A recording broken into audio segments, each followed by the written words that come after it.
Welcome to Seniors Alive. This program features people who work with seniors and also people who are healthy, active seniors wanting to have a positive later life. Tonight, our guest is Teresa Helene of Assisted Living Options for Seniors, and she is going to tell us about many of the different housing options for levels of care. And I welcome you, Teresa. Thank you for coming. Thank you for having me. How did you get into this business of senior housing options? Well, I started 12, almost 13 years ago in the in-home care business, hiring caregivers, firing caregivers, training caregivers for 2 different in-home care companies. And then during that time, I got my administrator's license and managed 2 in-home care companies. And I just loved that. And then my son passed away in a motorcycle wreck, and I took time off. And when it was time to go back to work, the lady who I'm working for, who I went to work for at Seniors First, she called me and said, "This would be a great job for you." And I didn't think I'd like it, but I ended up loving it. And exactly what do you do? I help seniors when it's time to look for options to move out of their home, when they need assistance, some level of care. I do a compatibility match to find a facility that would work within their budget, within their location, their level of care, and then maybe some other options, be it whether they like activities or not, because some people are not real social. And so then I started my own company in Nevada County doing this. So and that is Assisted Living Options for Seniors. Yes. Yes. And so lay out for us the different levels of care. I think many people in our listening audience might not be clear that there are these different levels of care to choose from. Okay. Well, you start with senior apartments, which people ask me all the time, what's a senior apartment? And I tell them it's an apartment like any other apartment that's out there, except it's for seniors only. And some of them are strictly a senior apartment. No meals, no activities, just your apartment. Then there are senior apartments that also maybe have meals provided, maybe 1 meal, maybe 2 meals, or sometimes Meals on Wheels will deliver to some senior apartments. And then from there, you would go to assisted living. There are assisted living facilities that are strictly assisted living. There's so many levels. Then you have multi-level facilities, which a multi-level facility would be, and I'm getting more and more calls for this type of facility. You move in as an independent senior, and you can have meals or not have meals. Then should something happen and you need some assistance, you would be in the same facility. You would already know the caregivers. You would already know the staff there. You would know the layout of it. And so as an independent apartment, you would still be able to use whatever activities are going on, or if there's a pool or the bus taking them places. And then you could move into the assisted living section. And then some of the multi-level communities vary between, some have a skilled nursing facility within them, some are licensed for memory care. So they're multi-level communities. And then there are communities that are memory care only within the only memory care is there. They're licensed, gated. So there are all different levels out there, which is really good. Yeah. Well, and where does the board and care fit in? Board and care is considered an assisted living facility.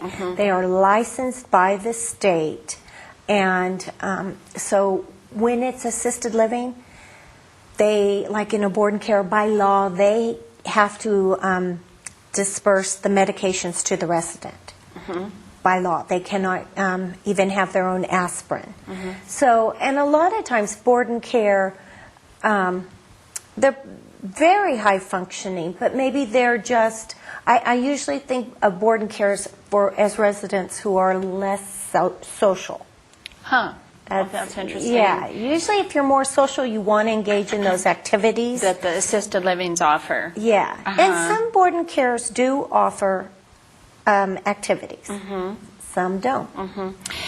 And both assisted living facilities where there are activity directors and so on, and the board and cares are all considered RCFEs, right? They are. Residential care for the elderly. Right. And that has to do with legal matters, correct? And oversight? Right. They are by law, they are licensed by the state, so they have to, whereas an independent apartment isn't.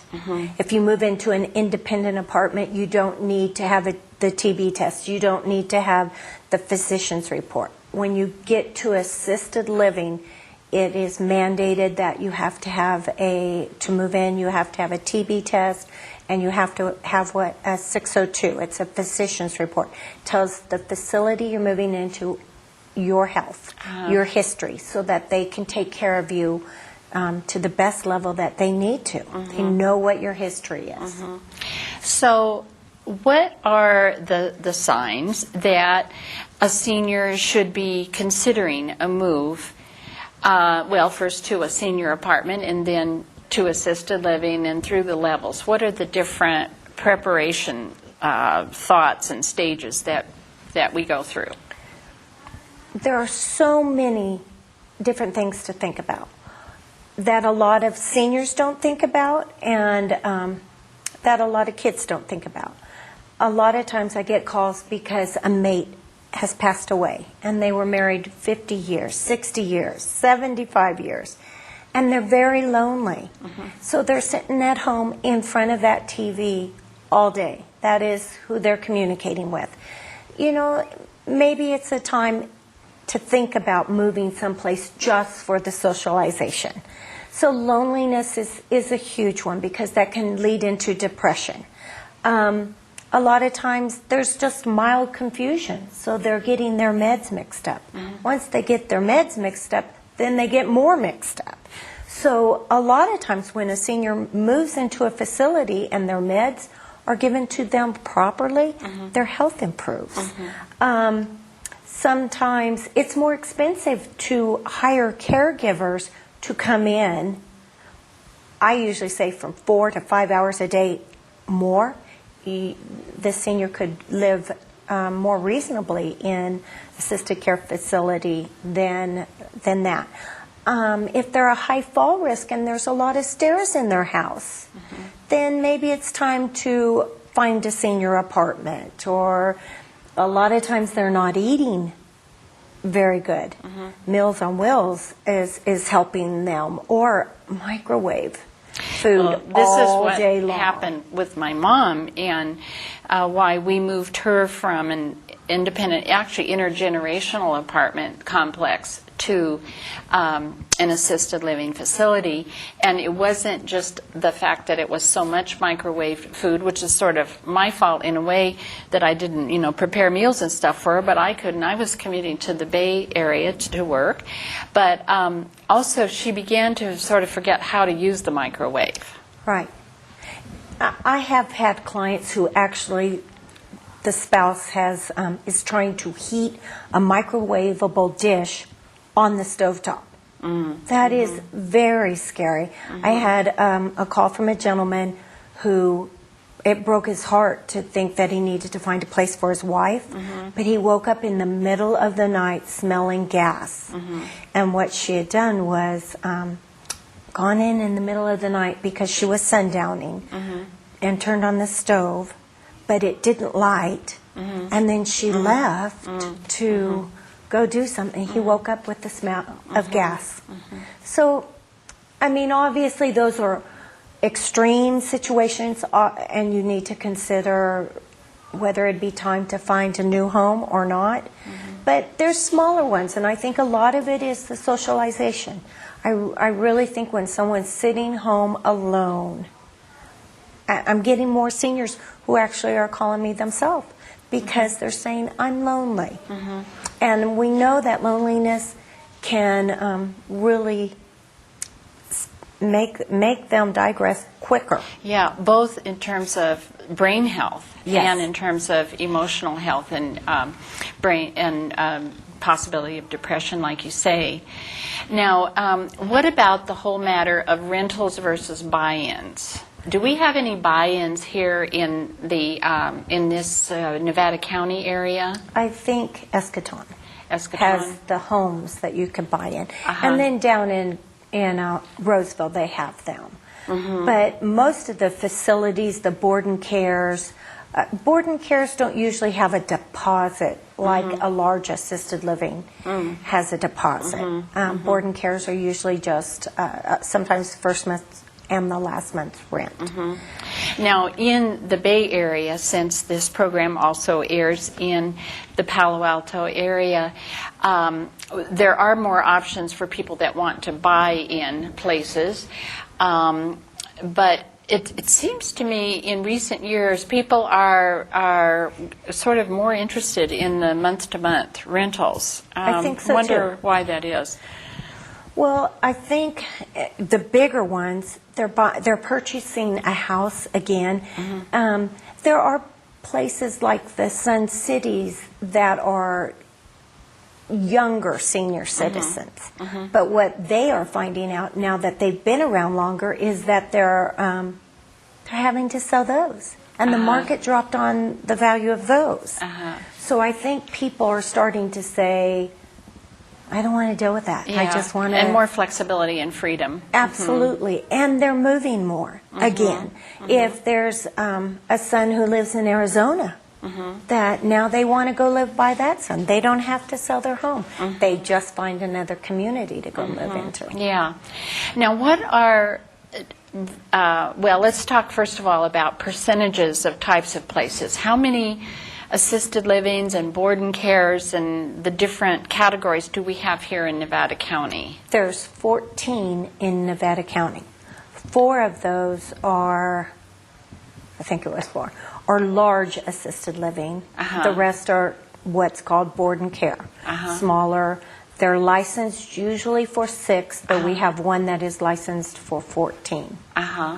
Now, I know that you and I are both concerned about the limited senior housing options that are affordable in our county, and we'll talk about our committee that we're both on in a moment. But how does that compare to, say, Placer County? Placer County has 166. So 166 senior. These are more than just these are more than just assisted livings, or they are assisted livings. These are only the licensed assisted living. Licenses, so it's not in, RCFEs. yes, it's not independent senior apartments. Okay, so RCFEs. Yeah. 111 in Placer County and 14 what in did you say? Nevada 14 County. in Nevada County. And so the problem is that the prices in Nevada County, because the competition is not there, the prices are higher than in Placer County. And so a lot of times what I really encourage people to do when they are looking for a facility for their parent is place them, I usually ask their address, because I really think it's important that they move them as close to them as possible. Oh, my I think goodness. that the more they visit them, the better it is. I think a lot of seniors have that fear that they're going to be placed in a facility and forgotten. And so I think it's really important when you say, Mom, it's around the corner from me, I'll be able to see it, or it's next door to where I work, I can see you all the time. I think that's huge. Yeah. So a lot of people that I help find a facility, it may not be in Nevada County. If the senior has lived here their whole life, they'll say to me, well, I want to stay close to my friends. Well, if you're 92 years old and you don't drive anymore and your friends don't drive anymore, you're usually on the phone talking. So if your son lives in Carmichael or Placerville, I moved a lady to San Mateo because that's where the son lived, then that's what's best.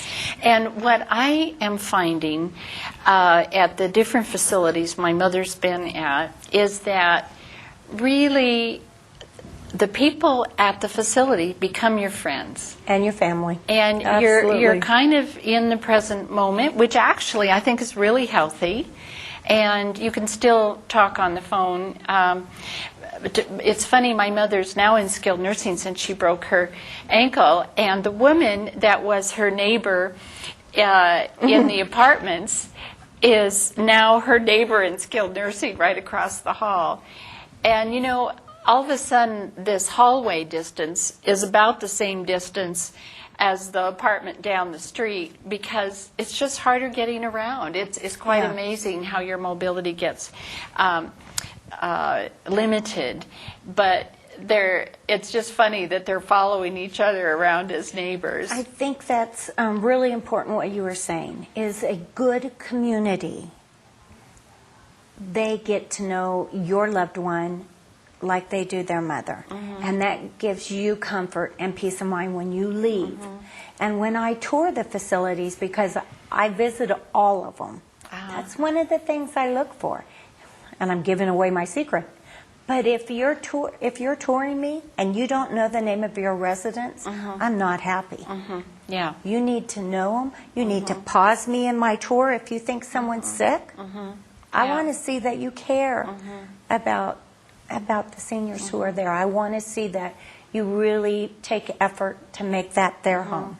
And you know, Teresa, in case we have anybody that is a caregiver watching, I just want to say thank you to them for being so loving and thoughtful, because there are people at my mother's skilled nursing who take a real interest in her. And I saw one the other day stop and look into the dining room where my mother was, and she went like this to my mom because she knows my mom likes to wave back. And it was one of my favorite, sorry about that, memories of, you know, seeing my mom wave like that, and this caregiver, a CNA, waving back. And those times and those memories and that kind of care and compassion is just worth so much. It is. I think that it's a special person who gets in this business, and usually they have a heart of gold, and they recognize things like that. Yeah. They show up with, oh, I saw this at the store and I know you like it, so I bought it for you. Yeah. I must say, since I've been working in the field of aging for the last 16 years, I just have hardly ever met a person that I didn't like. The people that go into this field, you know, of Absolutely. dealing with seniors are just gems. Yeah, and we see it all the time at the meetings we're at. Look at who's there. Yeah. The people who, it's just over and over, Yeah. people who really care about the seniors. And we're getting there. I think there's a difference between our generation and the generation a little older than us, is that I remember when my grandma was older, the only place there was for a senior to go was a hospital or a convalescent hospital. And so they told us, they made us promise, don't ever put me Yeah. there. And I think seniors need to realize there are all kinds of different options out there. As a kid, when I was growing up, when I turned 18, I moved into an apartment. So in a way, and I'm sure at some point I'll be downsizing. I may end up in an apartment, but I almost look forward to going to assisted living. And I mean that. I love to visit. I like activities. I can't wait to go. And have all that cooking done. Oh, yeah, I don't have to cook anymore. Yeah. Now, I want to mention, again, for people in the Bay Area, that the kind of placement services that you do here in Nevada County are available in the Bay Area. And for anybody that is interested in knowing what those services are, you can call 211 in that area and get into that database and ask for whatever town you're in for the people that are doing the placements. Right. And let's talk, because I realize that we're running out of time already, about our affordable housing, shared housing project that developed partly because of the felt needs of the Elder Care Providers Coalition, that there was so little assisted living in our county, and your awareness of the disproportionate assisted livings in Placer County versus Nevada County. So we came up with this subcommittee, which we call Shared Housing, and we've been able to get the Salvation Army to work with us on this project. But why don't you explain kind of the idea of the project? Well, what we found out is there are so many seniors, people in Nevada County, but seniors also, who just cannot afford a place to go.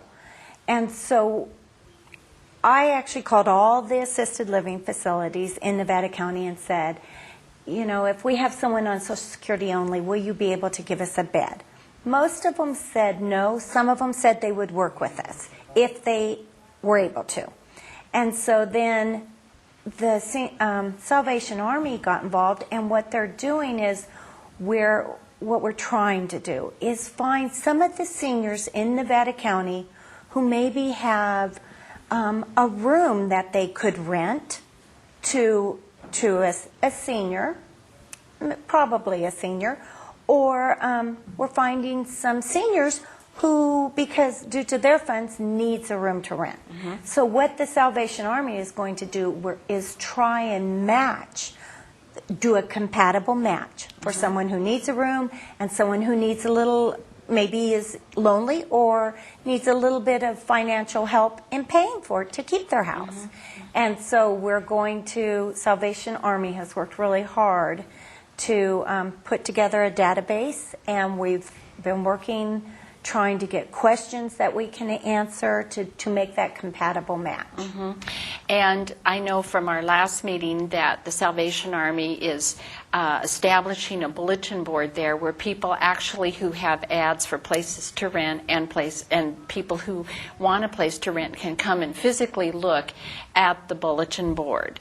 And there are lots of reasons that that's actually a good idea.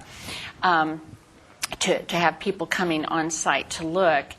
And so if people are interested in learning more about this, they can call the Salvation Army. They could also call you, I'm sure, for more information. Absolutely. Yes, and your information's been showing on the screen.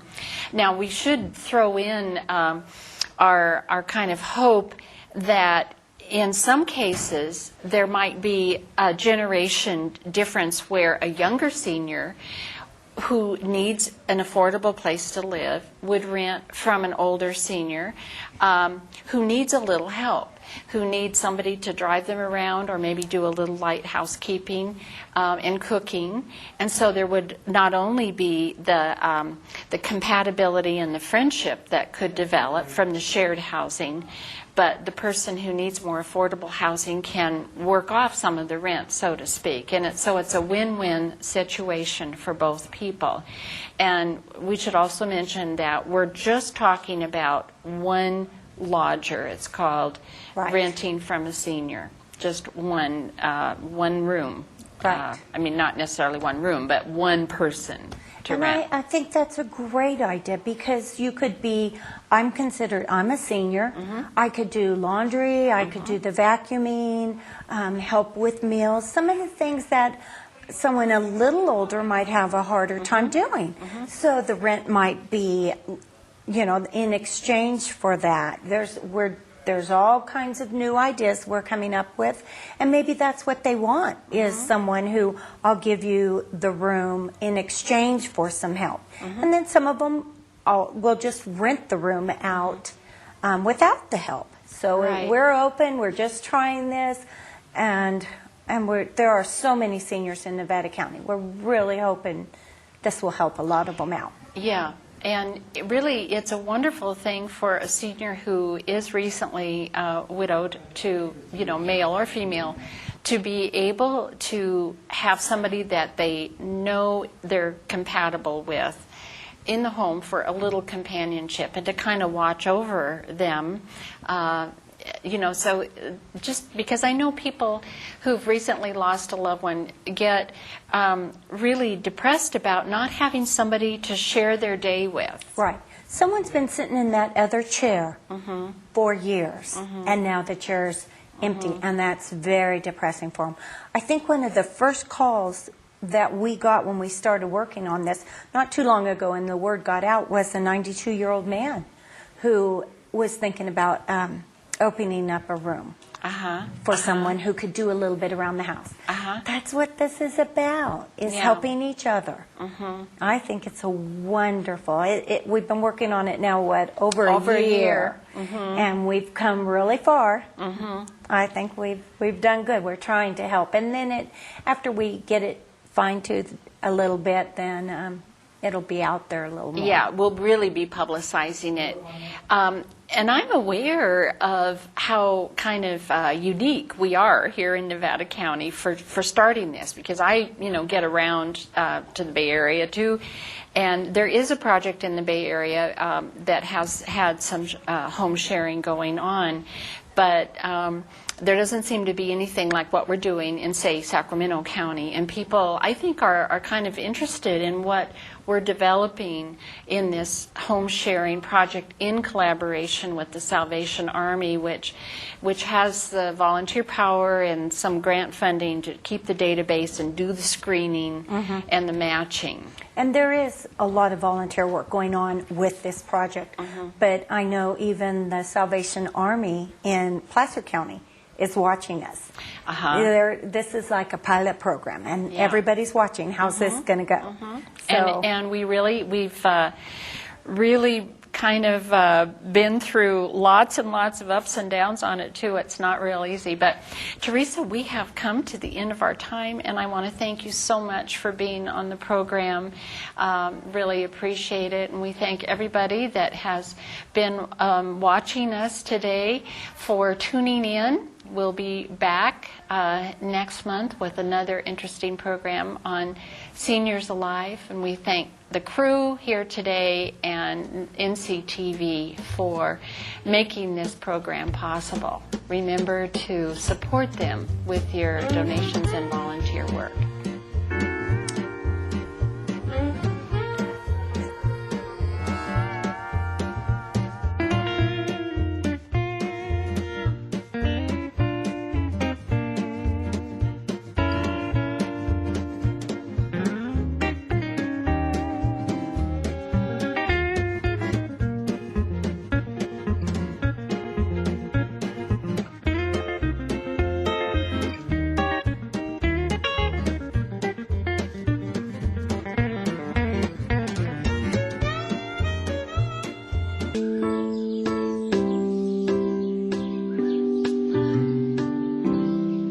This is you. You've been ripped off, or you've spotted a scam. Don't keep it to yourself. Take it to the Federal Trade Commission by filing a complaint. What kind of complaint? The Federal Trade Commission is the nation's consumer protection agency. So if a business doesn't deliver on its promises, or if someone cheats you out of your money, the Federal Trade Commission wants to hear about it. I bought a phone card with 350 minutes of calling time, but it cut me off after 20. I'm getting bills for things